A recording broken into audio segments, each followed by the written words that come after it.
반갑습니다. 제 이름은 김종국 목사라고 합니다. 오늘 교사 헌신 예배에 또 이렇게 불러주셔서 감사드립니다. 기도하고 함께 말씀 보도록 하겠습니다. 존귀하신 하나님 감사합니다. 주께서 저희들 이곳 가운데 불러주셔서 주님을 예배할 수 있도록 은혜 내려주시고 또 주의 말씀을 우리 심령 가운데 받을 수 있도록 허락하심을 감사합니다. 하나님, 이 시간 주의 말씀을 선포하기 원합니다. 말씀하신 하나님, 이 시간 말씀하여 주시고 전하는 자나 듣는 자나 동일하게 말씀 앞에 서게 하여 주셔서 성령이 교회들에게 하시는 주님의 음성을 들을 수 있도록 은혜 내려 주시옵소서. 감사드리며 예수님 이름으로 기도드립니다. 아멘. 반갑습니다. 좀 전에 말씀드린 것처럼 제 이름은 김종국 목사라고 합니다. 저는 평리동에 있는 영광교회를 섬기고 있습니다. 혹시 저를 인터넷에서 보신 분이 계실까요? 예. 최근에 저에 대해서 잠깐 소개를 드리도록 하겠습니다. 우리 영상 혹시 지금 볼 수 있을까요?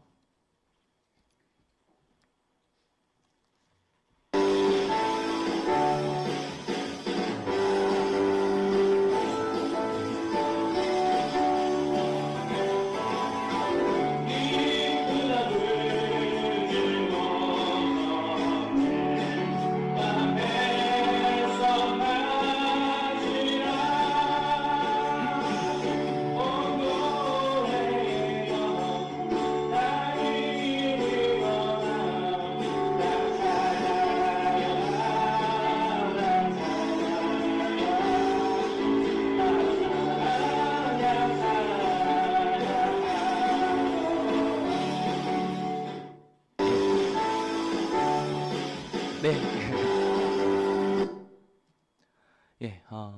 저희 교회에서 예배 드리는 모습입니다. 네, 신선하죠?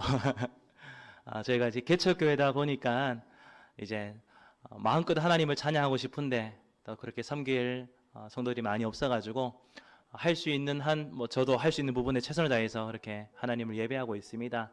근데 이제 이 영상을 작년 연말에 이제 인스타그램이라고 있습니다. 젊은 분들이 많이 사용하는 인스타그램에 올렸는데 경상도 표현으로 대박이 났습니다. 대박이 나서 한 150만 명이 이제 영상을 좀 봤고요. 제 인스타그램에서 한 150만 명 정도 봤고, 그 외 다른 곳에도 보니까는 한 2, 30만 명 그렇게 이렇게 좀 조회수가 나온 거 봤어요. 그래서 한 170만 명 정도 이 영상을 본 것 같은데, 그러다 보니까는 이제 가끔씩 이제 어느 교회 가다 보면은 혹시 이렇게 물으시더라고요. 그래서 그 영상에 나왔던 제가 맞습니다. 오늘 이렇게 불러주셨는데 이제 오늘 교사 헌신 예배로 특별히 우리 다음 세대를 섬기시는 우리 또 교사 선생님들을 위해서 이렇게 섬기게 되었습니다. 말씀으로 섬기게 되었습니다. 먼저 제가 사역했던 그 다음 세대를 사역했던 그 사진들을 좀 봤으면 좋겠는데요. 한번 보여주시겠습니까?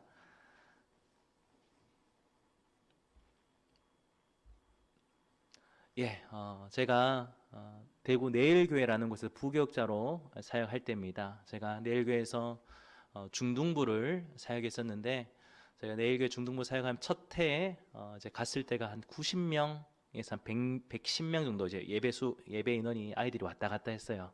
그러다가 3개월이 지난 시점에서 이제 그때부터 아이들이 한 180명 그렇게 이제 모여서 예배를 드리고, 예배 공간이 좀 부족해서 내일교회 보면은 이제 교육관에 새로운 이제 소예배실 흔히 말하는 거기에서 이제 예배를 드렸던 모습입니다. 다음 사진 한번 보여주시겠습니까?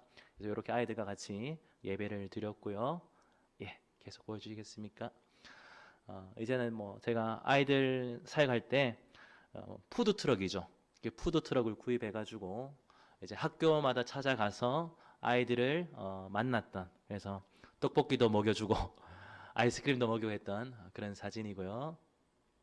이건 저녁에 여기는 개성고등학교인데 개성고등학교 아들 이제 야간 자율학습 시간 찾아가서 이렇게 사역했던 모습이고요. 이제 임원들 데리고 이제 여기는 중등부 임원들 데리고 이제 임원들만 따로 특별히 MT 갔던 사진입니다.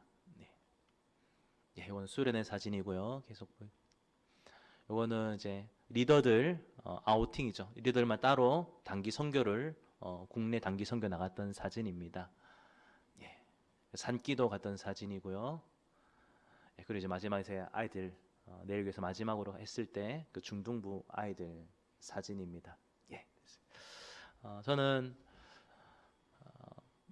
계속 아이들을 사역해 왔어요. 청소년 사역을 했고 대구에서 쭉 사역을 그렇게 해 왔습니다. 그러니까 지금은 개척교회를 섬기고 있어가지고 조금 아이들과는 약간 좀 아이들이 없다 보니까는 청소 사역은 그렇게 많이 하지 못하는데 예전에 그렇게 아이들을 섬겨 왔었습니다. 비록 흔히 말하는 이제 아이들 필드에서는 조금 떨어졌지만 그래도 제가 할 수 있는 부분에서는 사역을 계속하고 있습니다. 그래서 예전에는 총회 공과죠. 그러니까 총회 주일학 공과인 생명의 빛이라는 공과도 집필을 했었습니다. 제가 할 수 있는 부분에서 그렇게 아이들을 섬길 수 있는 그런 사역들을 하고 있습니다. 오늘 저희들이 다니엘서 1장 말씀을 함께 읽었는데요. 오늘 제목을 가지고 미래를 준비하는 교회라는 제목으로 말씀을 좀 살펴보고자 합니다. 저희들이 읽었던 다니엘서는요, 바벨론 왕 느부갓네살이 갈그미스 전쟁 후에 예루살렘을 침공하게 됩니다. 그래서 예루살렘을 침공하여 유다 귀족들을 잡아가면서 나오는 그 내용이 다니엘서의 배경이 됩니다. 이 바벨론 왕 느부갓네살은요, 이 전쟁에서 승리를 한 이후에 하나의 교육 정책을 세우게 됩니다. 그 정책이 뭐냐면요, 정복한 나라에서 유능한 사람을 데려와서 그들에게 갈대아 학문을 가르치고 바벨론에 최적화된 사람을 만드는 정책을 세우게 됩니다. 그러다 보니까 오늘 본문에 나오는 것처럼 유다 왕족과 귀족들의 자녀들을 이제 뽑아가게 되는 거죠. 그들을 위한 하나의 교육기관을 만들었습니다. 근데 이 느부갓네살 왕이 만든 이 교육기관을 보면요, 입학 조건이 굉장히 까다로웠어요. 4절을 보시면요, 흠이 없고 용모가 아름다워야 됩니다. 그리고 모든 지혜와 지식에 통달해야 되고요, 그뿐 아니라 학문에 익숙하여 가르치는 것을 잘 배울 수 있어야 된다는 거죠. 잘난 사람을 이렇게 데려가서 키우겠다는 그런 정책을 세웠습니다. 요즘 표현으로 한번 해볼까요? 특수목적고입니다. 이런 교육기관을 만들어서 유능한 인재들을 배출하겠다는 거죠. 근데 여기 선발되면 혜택이 참 많이 있어요. 어떤 혜택이 있는가? 4절에 나왔던 것처럼 일단 갈대아 학문을 배울 수 있는 기회가 주어집니다. 당시 최고의 학문을 무료로 배우는 거예요. 전액 장학금을 받는 거죠. 요즘 표현으로요. 그리고 5절에 보시면요, 여기 입학하게 되면 공부하는 동안 먹고 마시는 문제를 해결해 줍니다. 그러니까 무료 기숙사 운영이 되는 거예요. 급식비도 무료가 되는 거죠. 그리고 3년간 교육 후에는요, 왕 앞에 설 수 있도록 해줍니다. 취업 보장입니다. 어떠세요?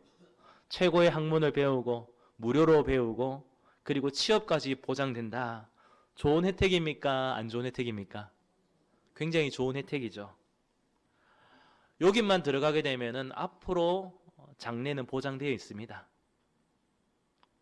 느부갓네살 왕이 이런 정책을 세우고 여기에 사람들을 이제 모으기 시작합니다. 그런데 우리가 말씀을 대하면서 질문을 던져야 되겠죠. 왜 느부갓네살이 이렇게 좋은 교육 정책을 만들었는가라는 겁니다.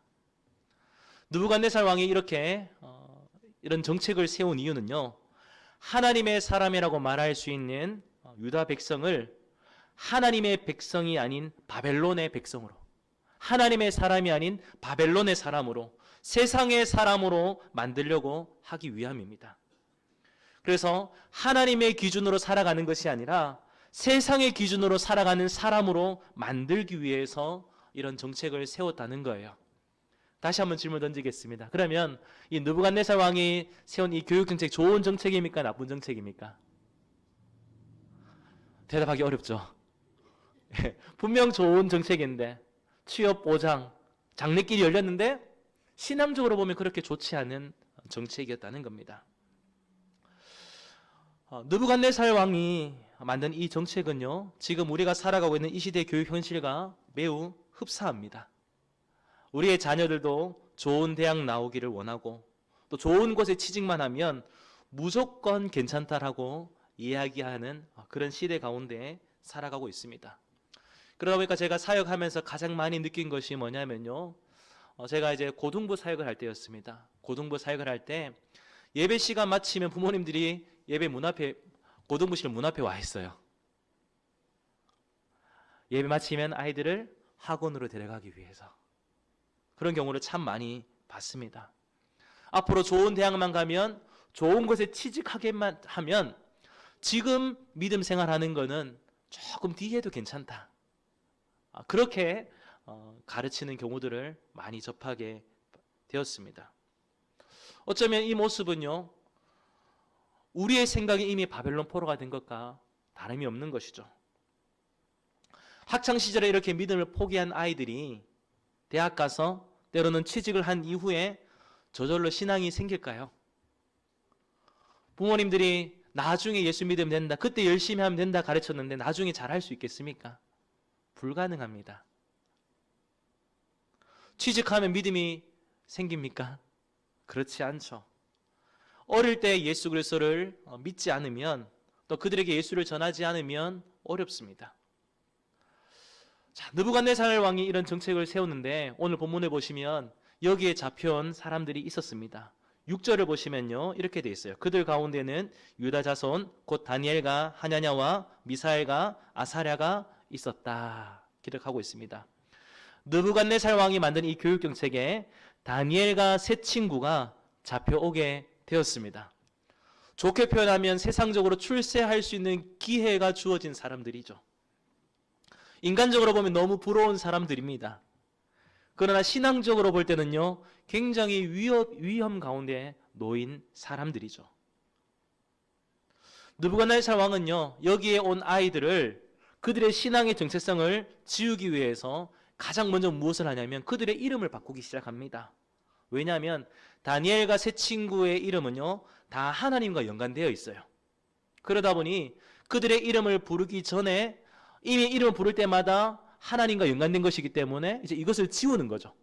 그래서 그들의 이름을 바꾸게 됩니다. 그래서 바뀐 이름을 보면요, 당시 바벨론의 신들의 이름을 언급하고 있습니다. 그래서 다니엘은요, 다니엘의 이름의 뜻이 하나님은 나의 심판입니다. 근데 다니엘을 어떻게 바꾸냐? 벨드사살이라고 합니다. 무슨 뜻이냐면 벨이 보호한다. 그리고요, 하냐냐는 여호와는 은혜로우시다 라는 뜻인데 사드락으로 바꿔요. 아쿠의 명령이란 이름으로 바꾸고요. 미사엘은 하나님과 같은 자 누군가라는 뜻을 가지고 있는데 메삭으로 바꿉니다. 아쿠와 같은 자 누군가라는 뜻을 가지고 있고요. 아사랴입니다. 마지막 여호와께서 도우셨다라는 뜻을 가지고 있는데 아벤느고로 바꿉니다. 느고의 신하, 이렇게 바꾸는 거죠. 하나님과 연관되어 있던 이름을 다 바벨론 신들의 이름으로 다 연관시켜 버렸습니다. 이름을 바꾼다는 건요, 정체성을 바꾸는 것과 같습니다. 이름을 바꾸어서 정체성을 흔들어 버리고 이제는 하나님의 자녀가 아닌 세상의 사람으로 만들어가게 하는 거죠. 이 느부갓네살 왕이 만든 이 정책은요, 지금 이 시대를 살아가는 우리의 모습과 같습니다. 우리의 자녀들이, 요즘 다음 세대 아이들이 신앙의 혼란을 겪는 경우가 참 많이 있습니다. 날마다 신앙생활 삶 가운데 날마다 충돌이 일어나요. 요즘 초등학생 보니까요, 대부분의 대화의 90%가 욕입니다. 그러니까 저희 딸이 이제 6학년 올라가는데, 그렇게 안 보여, 젊어 보이죠? 예, 저희 딸이 6학년 올라가는데 힘들어하는 것 중에 하나가 뭐냐면 아이들이 다 욕을 한다는 거예요. 학교에 가면 아이들이 다 욕을 하는데 저희 딸이 안 하려고 하는데 너무 많이 듣는 거죠. 주변 친구들이 이야기하는 다 욕을 한다는 거죠. 요즘 시대가 이런 거예요. 정말 하나님의 사람으로 믿음을 지키기가 참 어려운 시대에 우리 아이들이 살아가고 있습니다. 그러니까 다니엘과 세 친구가 그런 환경에 놓였던 것이죠. 그런데 오늘 8절을 한번 보시겠습니까? 8절을 보시면요, 이 느부갓네살 왕의 정책에도 불구하고 다니엘은 왕의 정책에 전혀 굴하지 않습니다. 오히려 신앙적인 부분에서도 흔들리지 않는 모습을 보여주고 있습니다. 우리 8절 함께 읽어보도록 하겠습니다. 같이 읽겠습니다. 다니엘은 뜻을 정하여 왕의 음식과 그가 마시는 포도주로 자기를 더럽히지 아니하리라 하고 자기를 더럽히지 아니하도록 환관장에게 구하니. 자, 뭐라고 되어 있냐면요, 다니엘은요 왕의 음식을 먹지 않기로 뜻을 정했다, 그렇게 말씀하고 있습니다. 다니엘이 거절한 이유가 무엇이겠습니까? 음식 맛이 없어서 그렇습니까? 아니죠. 우상에게 바쳐진 음식을 거절하면서 신앙의 정체성을 지키려고 했습니다. 다니엘의 이러한 행동은요, 하나님의 말씀에 근거한 구별된 삶을 살아가고자 신앙적 고백의 결과입니다. 신명기 말씀을 보면요, 신명기 8장 3절을 보면 이런 말씀이 있습니다. 너를 낮추시며 너를 줄이게 하시며 또 너로 알지 못하며 내 열조도 알지 못하던 만나를 내게 먹으신 것은 사람이 떡으로만 사는 것이 아니요 여호와의 입에서 나오는 모든 말씀으로 사는 줄 내가 알게 하려 하심이라. 사람이 떡으로 사는 것이 아니라 여호와의 입에서 나오는 말씀으로 사는 것이 하나님의 백성의 삶입니다. 그래서 다니엘은요, 이 하나님의 뜻을 저버리지 않기로 뜻을 정한 것이죠. 여기서 한 가지 중요한 것을 볼 수 있는데 뭐냐면요, 뜻을 정했다는 표현이에요. 뜻을 정하여. 이 뜻을 정했다라는 의미가 여러 가지 있는데 그 중에 하나가 튜닝이라는 겁니다. 튜닝. 그러니까 조율하다라는 거죠. 우리가 보통 기타를 치면 기타 이제 항상 치기 전에 조율을 하잖아요. 그래서 음이 안 맞으면은 조율을 하는 거죠. 조우는 거죠. 풀기도 하고 그런 거예요. 뜻을 정했다는 것은 뭐냐면 신앙의 정체성이 흔들리는 상황이 올 때마다 다시 한번 하나님 앞에서 조율하는 거예요. 흔들릴 때마다 말씀 앞에서 조율을 하는 거죠. 유혹이 오거나 흐트러지면 다시 조율을 하는 겁니다. 우리가 이 땅을 살아가면서 유혹 안 받는 게 제일 좋죠. 어려움이 없을 때가 제일 좋습니다. 그러나 어려움이 올 때 조율할 수 있는 거, 위기가 올 때마다 튜닝할 수 있는 거, 이것 또한 은혜인 거죠. 다니엘은 그렇게 결정을 내렸어요. 어려운 가운데 신앙의 위기가 올 그때에 어떻게 하냐면 그냥 그대로 흔들리고 따라가는 것이 아니라 이런 상황 가운데서도 하나님의 말씀을 붙잡고 말씀대로 살아가기로 그렇게 결단을 했습니다. 그래서 왕의 음식과 포도주로 자신을 더럽히지 않겠다고 결단을 한 것이죠. 이 다니엘과 세 친구들은요, 하나님의 흔적을 지우려고 하는 세상의 도전 앞에서 신앙을 지키려고 했습니다. 다니엘과 세 친구들은 음식뿐만 아니라 여러 가지 부분에서 끝까지 신앙을 지켰습니다. 다니엘서를 보시면 아시겠지만 다니엘 이름은요 벨드사살로 바꿨습니다. 그런데 성경을 보면 다니엘이 어떻게 하냐면요, 나 벨드사살 이렇게 말하지 않고요, 나 다니엘이 이런 표현이 계속 나옵니다. 분명 느부갓네살이 너는 다니엘이 아니라 벨드사살이다 그러지만 다니엘은 끝까지 하는 게 뭐냐면 나 다니엘이 이렇게 반응하고 있다는 거죠. 무엇을 말씀드리는 걸까요? 어려운 상황 가운데서도 신앙의 정체성을 지켰다는 겁니다. 그래서 오늘 본문에서도요, 다니엘은 환관장에게 거부권을 행사하게 되었습니다. 자, 다니엘이 이렇게 뜻을 정하여 신앙을 지키려고 했을 때 어떤 결과가 주어졌을까요? 오늘 9절을 보시면 하나님께서 긍휼과 은혜를 베풀어 주셨습니다. 그러니까 긍휼과 은혜를 베풀어 주셨다는 것은 뭐냐면 다니엘과 세 친구들에게 이길 수 있는 힘과 용기를 주신 거예요. 말씀에 붙잡힌 바 되는 거죠. 그뿐 아니라 하나님은 환관장을 통해서 다니엘에게 의외의 호의를 베풀어 주십니다. 그래서 10절 이후 내용을 보면요, 환관장이 말하기를 자신은 왕을 무서워하는 사람이지만 그럼에도 다니엘을 돕겠다고 이야기합니다. 무슨 말일까요? 하나님의 뜻대로 살아가는 자녀에게 그 자녀를 하나님께서 반드시 책임져 주신다는 겁니다. 소망하는 것은 우리의 자녀들도 우리의 부서 아이들도 이렇게 하나님을 섬겨야 되지 않겠습니까? 어떠한 상황 가운데서도 하나님의 말씀을 따르는 삶을 살아갈 수 있도록 위기가 올 때마다 유혹이 올 때마다 뜻을 정하여 하나님의 거룩한 백성으로 살아가야 되지 않겠습니까? 소망하는 것은 사랑하는 성도의 모든 가정 가운데 그리고 우리 은간교회 다음 세대에게 이러한 은혜가 있기를 주님의 이름으로 축복합니다. 자, 근데 좀 고민을 좀 해봐야 될 것 같아요. 무슨 고민이냐면 저는 말씀을 준비하면서 이 다니엘과 세 친구들이 이런 왕 앞에서 이렇게 거부권을 행사할 수 있는 어떤 근거가 무엇인가라는 고민들을 좀 해보게 되었습니다. 놀랍지 않습니까? 왕 앞에서 이런 결단을 할 수 있다는 거, 거절할 수 있다는 거 사실 쉽지는 않아요. 어떻게 다니엘이 그리고 세 친구들이 이렇게 할 수 있었을까요? 어떻게 이들이 뜻을 정하여 놀라운 결단을 내릴 수 있었을까요? 이렇게 할 수 있던 근거가 그들의 이름에서 살펴볼 수 있습니다. 앞서 말씀드린 것처럼 이들의 이름은 다 누구와 연관되어 있습니까? 하나님과 연관되어 있습니다. 다니엘의 이름의 뜻이 뭐죠? 하나님은 나의 심판. 하냐냐는요, 여호와는 은혜로우시다. 미사엘은 하나님 같은 자 누군가. 아사라는요, 여호와께서 도우셨다라는 뜻을 가지고 있습니다. 이 이름을 누가 지어줍니까? 누가 지어줍니까? 제가 예전에 학창 시절에 버스 타고 다니면요, 버스에 앉으면 그런 게 있었어요. 누가 이름을 함부로 짓는가? 혹시 보신 적이 있습니까? 예.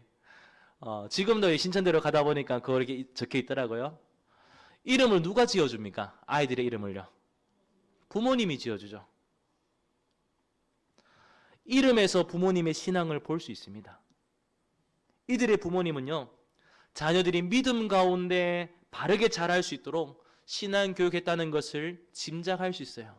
왜냐하면 그들의 이름에서 다 하나님과 연관되어 있기 때문에 그렇습니다. 신명기를 보면요, 여호와께서 명령하신 것 중에 쉐마라는 것이 있어요. 제가 읽어드리겠습니다. 신명기 6장 4절부터 9절까지 말씀인데 조금 빨리 읽어드릴게요. 이스라엘아 들으라. 우리 하나님 여호와는 오직 유일한 여호와시니 너는 마음을 다하고 뜻을 다하고 힘을 다하여 내 하나님 여호와를 사랑하라. 오늘 내가 내게 명하신 이 말씀을 너는 마음에 새기고 내 자녀에게 부지런히 가르치며 집에 앉았을 때든지 길에 갈 때든지 누워 있을 때든지 일어날 때든지 말씀을 강론할 것이며 너는 또 그것을 내 손목에 매어 기호를 삼으며 내 미간에 붙여 표를 삼고 내 집 문설주와 바깥 문에 기록할지니라. 아멘. 좀 이 쉐마가 어떤 내용을 다루었냐면 우리 하나님 여호와는 오직 유일하신 하나님이라는 거예요. 하나님 외에 다른 신이 없다는 거죠. 여호와 하나님만이 유일한 하나님이기 때문에 마음과 뜻과 힘을 다하여 여호와를 사랑해야 된다는 거예요. 근데 이걸 누구에게 가르치라고요? 자녀들에게 가르치라는 거예요. 부지런히 가르치라는 거예요. 하나님이 너의 삶의 책임자가 되신다. 하나님만이 유일한 하나님이시다. 누구에게 가르치라고요? 자녀들에게 부지런히 가르쳐야 된다는 거죠. 다니엘과 세 친구들 이름이 다 하나님과 연관된 것을 봤을 때, 그리고 이 다니엘과 친구들이 정말 위기의 가운데서도 신앙을 지키는 것을 봤을 때 부모님으로부터 신앙교육을 잘 받았다, 이렇게 볼 수 있습니다. 사실 자녀의 신앙교육은 가정에서 책임져야 됩니다. 왜냐하면 하나님의 명령이기도 하고 우리의 자녀들이 일주일 시간 중 가장 많이 보내는 곳이 가정이기 때문에 그렇습니다. 근데 요즘 시대를 보면 어떻습니까?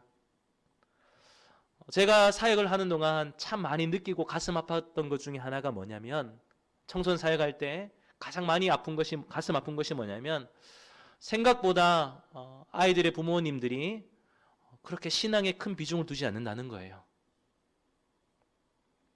일주일에 168시간입니다. 근데 일주일에 168시간 중에 일주일에 한 번, 그것도 고작 한두 시간 되는 부서 예배 드리는 것으로 신앙교육 다 했다고 여긴다는 거죠. 집에서는 전혀 신앙적인 거 가르치지 않아요. 교회만 가면 돼. 교회 갔다 와. 이것으로 신앙교육을 퉁친다는 겁니다. 오히려 신앙보다, 믿음을 지키는 것보다, 하나님의 사람으로 살아가는 것보다 학업이 우선이라는 거예요. 정말 말씀대로 하나님의 사람으로 성장하는 것보다 취업하는 것이 더 중요하다고 가르칩니다. 그러다 보니까 예수 지금 잘못 믿어도 괜찮다. 일단 좋은 대학 가고 보자. 지금 신앙생활 안 해야 된다. 나중에 취업하고 나서 하면 된다. 그렇게 말하는 것을 많이 듣게 되었습니다. 바른 생각일까요? 나쁜 생각일까요? 나쁜 생각이죠. 아주 잘못된 생각입니다. 부모님들이 이것을 사실 고쳐야 돼요. 근데 현실은 그렇지 않다는 거예요. 가정에서 신앙교육을 해야 되는데 이것을 못하니까 누가 책임져야 됩니까? 교회가 책임져야죠. 우리 교사분들이 책임을 지셔야 됩니다. 무거운 짐을 짊어지게 되었습니다. 그 결과 가정에서 포기한 아이들을 교회에서도 포기하면 믿음의 세대가 세워지지 않는 시대가 되었습니다. 만약에 교회마저 아이들을 감당하지 못하게 되면 우리 아이들은요, 하나님을 모르는 다른 세대가 될 수밖에 없는 그런 현실 가운데 놓여지게 되었습니다. 그러니 이제는 교회가 헌신해야 되죠. 교사들이 헌신을 해야 되는 그런 위기 가운데 놓여 있습니다. 그럼 어떻게 우리가 헌신하면 되겠습니까? 저는 설교 헌신하십시오 이렇게 끝나면 참 좋지만 제가 필드를 살겠던 경험이 있어서 좀 우리가 어떻게 헌신하면 좋을까? 어떻게 아이들을 목양하면 좋을까? 이 부분까지도 좀 고민을 해봤습니다. 우리 다음 세대, 이 주일학교 아이들을 어떻게 우리가 사역하면 되겠습니까? 그러니까 주일학교를요, 교회 교육으로 생각하는 경우가 많습니다. 맞아요. 교육이죠. 가르쳐야 되죠. 그런데 요즘 보면요, 아이들을 교육학적으로 접근하게 되면 아이들이 다 떠납니다. 그러니까 아이들에게 교육할 때는요, 교육의 관점이 아니라 선교의 관점에서 접근을 하셔야 됩니다. 선교가 뭐냐면요, 타 문화권 사람들에게 복음을 전할 때 그들의 문화에 맞게 예수 그리스도의 복음을 전하고 주님의 제자로 만드는 거예요. 이게 선교입니다. 우리가 읽었던 이 성경책도 마찬가지죠. 하나님께서 인간의 문화, 특별히 이스라엘을 중심으로 한 문화적 토대 위에 말씀하신 책입니다. 성경은 하나님의 이야기로 가득 차 있지만 그 주제를 전달하기 위해서 예수님께서는 이스라엘의 문화를 주로 사용하셨습니다. 그래서 예수님께서 말씀하실 때마다, 예화를 드실 때마다 거기 있던 모든 사람들이 다 알아들을 수 있었던 것이죠. 요즘 대한민국 초, 중, 고등학교 복음화율이 몇 %인 줄 아십니까? 참고로 대구 전체 복음화율이 8%입니다. 그렇다면 이 시대 우리나라 대한민국 초, 중, 고등학교 복음화율을 전체 복음화율이 몇 %인 줄 아십니까? 3%입니다. 선교학적으로 보면요, 미전도 종족이에요. 한번 좀 들어보시죠. 미전도 종족. 미전도 종족이 뭐냐면 타 문화권의 도움 없이 자신의 종족 스스로가 복음화 될 수 있는 가능성이 없는 상태를 미전도 종족이라고 이야기합니다. 이걸 수치로 따지면 5% 미만이 될 때 미전도 종족이라는 거예요. 그러니까 지금 초, 중, 고등학교 학생들이 복음화율이 3%입니다. 미전도 종족이라는 거죠. 스스로 복음화 될 수 있는 그런 가능성이 거의 없는 가운데 놓여져 있다는 겁니다. 우리 아이들은요, 이제는 교육의 대상이 아니라 선교의 대상이 되어버렸습니다. 그래서 우리가 아이들을 접근할 때에도 교육의 대상으로 접근하는 것이 아니라 선교의 대상으로 생각하고 접근을 하셔야 됩니다. 그럼 어떻게 접근하느냐? 첫 번째는 뭐냐면 고정관념을 깨는 거죠. 요즘에 그런 표현이 있으나 라떼 아십니까? 내가 나 때는 어떻게 했다, 어떻게 했다. 내가 주일학교 때에는 그러시면 안 됩니다. 그러면 아이들 다 도망가요. 우리가 가지고 있는 고정관념을 깨트려야 됩니다. 그리고 난 이후에는요, 그들의 문화를 배우셔야 돼요. 제가 이제 내일교회 아시나요 혹시? 내일교회에서 이제 부목사로 있을 때 처음에는 교구 사역을 했습니다. 교구 사역을 해서 제가 그 전까지는 이제 고등부 사역, 그 다음에 청년 사역, 그리고 이제 교구 사역을 했어요. 교구 사역하면서 이제 나도 이제 교구 사역한다. 이제는 다음 세대 안 한다. 이제 그렇게 했는데 목사님께서 이제 교회 이제 틀을 한번 바꾸신다고 교육부로 가라는 거예요. 그러다 보니까 저는 이제는 교육부 안 한다. 교구 한다 생각하고 이제 점잖하게 옷을 다 바꿨어요. 근데 다시 교육부로 가라고 하니까 제가 해야 되는 게 뭘까요? 다시 아이들과 코드를 맞춰야 되잖아요. 그래서 백팩을 사고 가방을 사고 다시 캐주얼한 옷을 사 입고 그렇게 했던 적이 있습니다. 왜요? 그들의 문화를 배우고 따라가야 되는 거죠. 그리고요, 무엇을 해야 되냐면 그들 곁에 오랜 시간 동안 그들 곁에 머물러 있어야 됩니다. 그러니까 선교지에 가면요, 선교사님들이 선교지에 가면요, 복음을 전하기까지가 보통 7년을 잡습니다. 처음 1년과 2년은 그들의 언어와 문화를 배우는 거죠. 선교할 대상의 문화와 언어를 배우고 그리고 관계를 맺는 거예요. 그래서 관계가 되면은 복음을 전하는 거죠. 동일하게 우리 다음 세대 아이들도 그렇게 해 주셔야 됩니다. 어떻게 교회 왔는데 그럴 수 있어? 그러면 안 되고 아이들 곁에서 그들의 문화와 이야기를 다 들어주고 해야 되는 거죠. 제가 이제 개척교회라고 말씀드렸잖아요. 저희 교회는 어떻게 한 줄 아십니까? 저희 교회는요, 조그만 상가교회예요. 상가교회인데 그래도 요즘 최대한 어떤 부분을 따라가려고 많이 노력하고 있습니다. 그 중에 하나가 뭐냐면 좀 전에 영상에 봤던 그렇게 예배 드리는 부분도 일부분이고요. 그리고 저희 교회가 지금 기도하고 준비하고 있는 것 중에 하나가 뭐냐면 저희가 이제 상가교회다 보니 공간이 없어요. 공간이 없고, 근데 요즘 세대, 우리 젊은 세대 보면 가장 많이 하는 활동이 뭔지 아십니까? 취미 생활이요. 가족으로 같이 많이 움직이는데 가장 많이 하는 것 중에 하나 캠핑입니다. 요즘 세대가.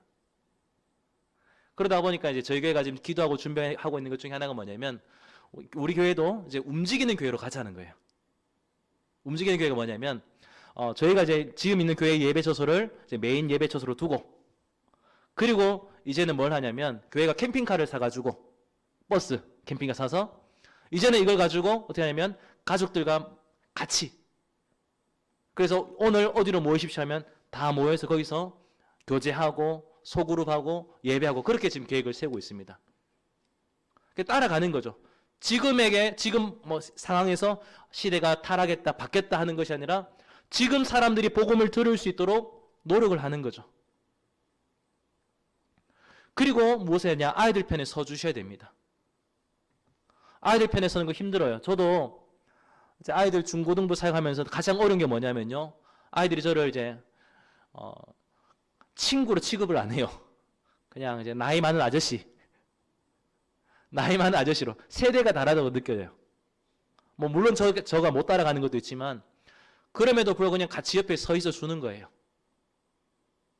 진심을 알 때까지 같이 있어 주는 거죠. 이런 과정을 통해서요, 아이들은 무엇을 겪게 되냐면 사랑이 무엇인 줄 알게 됩니다. 저는 이제 아이들에게 늘 강조했던 것이 뭐냐면, 그리고 제가 사역했던 선생님들에게 늘 강조했던 것이 뭐냐면, 우리 아이들이 볼 때 목사님이 믿는 하나님이라면 믿어보고 싶다, 우리 선생이 믿는 하나님이라면 믿어보고 싶다라는 말이 나올 때까지는 최선을 다하라고 가르쳤어요. 그때가 되면 그때 교육하면 됩니다. 그래서 제가 아이들에게 늘 했던 게 이게 뭐냐면, 하나님이 너희들의 구원자가 되신다, 하나님이 너희들을 책임져 주신다, 하나님이 우리의 삶에 개입하시고 역사 가운데 함께 하신다, 믿음으로 도전해보라, 이렇게 아이들을 가르쳤습니다.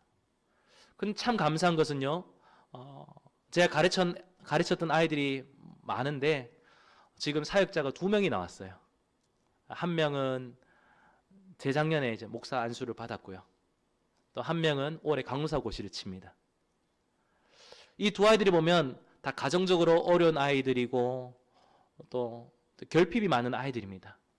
근데 청소년 시기에 이 아이들 같이 옆에 서 있어주고 이야기를 하고 또 그들의 복음을 전했을 때 이 아이들이 복음 안으로 들어오고 사역자로 서게 되는 그 과정들을 많이 보게 되었습니다.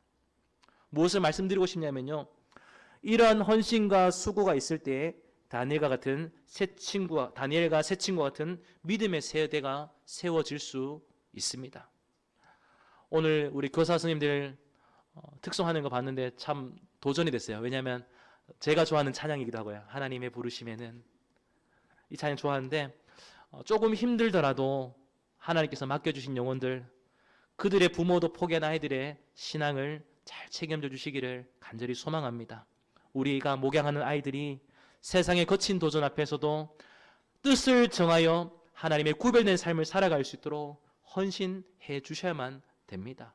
그뿐 아니라 이를 위해서 교회도 적극적으로 나서 주셔야 됩니다. 교회는 아이들에게 투자를 해야만 합니다. 사명감을 가지고 복음에 대해서 가르쳐 주셔야 됩니다. 만약 교회가 아이들에게 관심을 두지 않고 투자하지 않는다면 아이들은 하나님을 모르는 아이들이 될 가능성이 매우 높습니다. 제가 어릴 때입니다. 저는 이제 고신측에서 자랐는데요. 고신측에서 자라는 동안 가장 가슴 아픈 것이 뭐냐면, 제가 중고등학교 때, 저희 고신측에서는 SFC라고 얘기하는데요.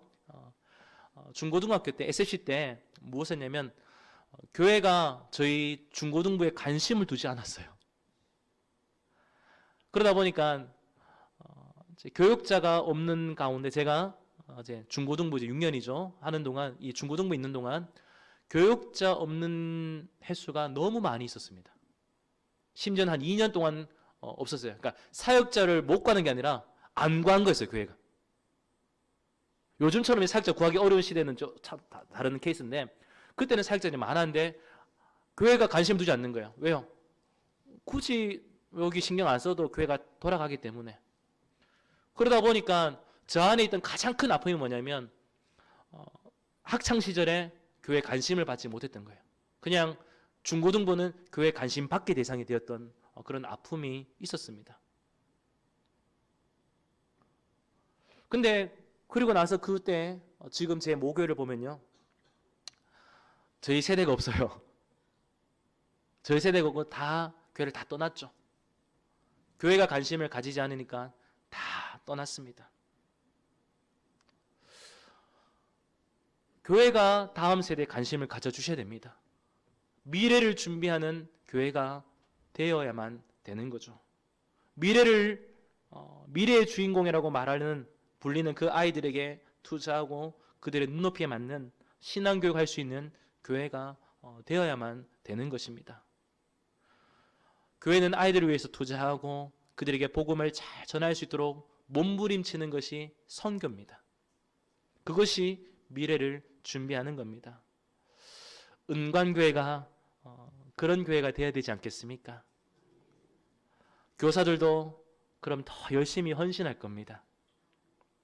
아이들과 함께 미래를 준비하는 교회, 다음 세대를 위해 헌신하는 교사들과 함께 미래를 준비하는 은관교회가 되지 않으십니까? 되고 싶지 않으십니까? 그런 교회가 될 수 있도록 우리는 성령의 도우심을 구하셔야 됩니다. 그리고 몸부림치셔야 됩니다. 우리가 성령의 도움을 구하고 또 그 일대로 해서 우리가 몸부림치며 헌신할 때에 다니엘과 같은 시대의 거대한 도전 앞에서도 뜻을 정하여 하나님 앞에 살아가는 다음 세대가 세워질 것입니다. 그런 다음 세대를 위해서 헌신하는, 미래를 준비하는 은강교회가 되기를, 더 나아가서 그런 교사분들이 되기를 주님의 이름으로 축복합니다. 기도하겠습니다.